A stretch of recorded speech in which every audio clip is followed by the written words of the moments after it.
Lembit Kopso, jõulude otsind, esitab autor.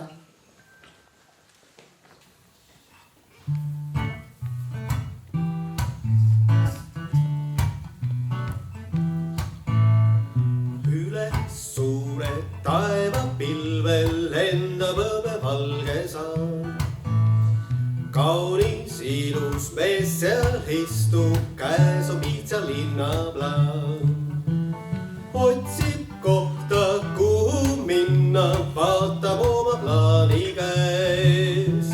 Lendab üle terve linna, järsku ühte kodu näeb. Vaatab korra, vaatab kaks, lapsed seal ju vinks ja vonks.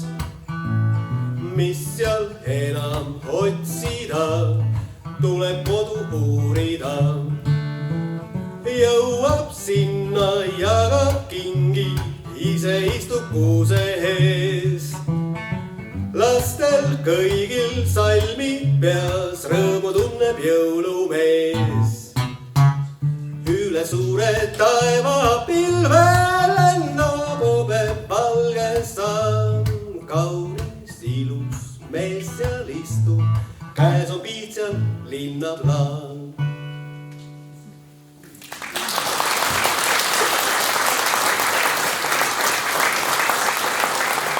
Siit Pavel algust tuliks.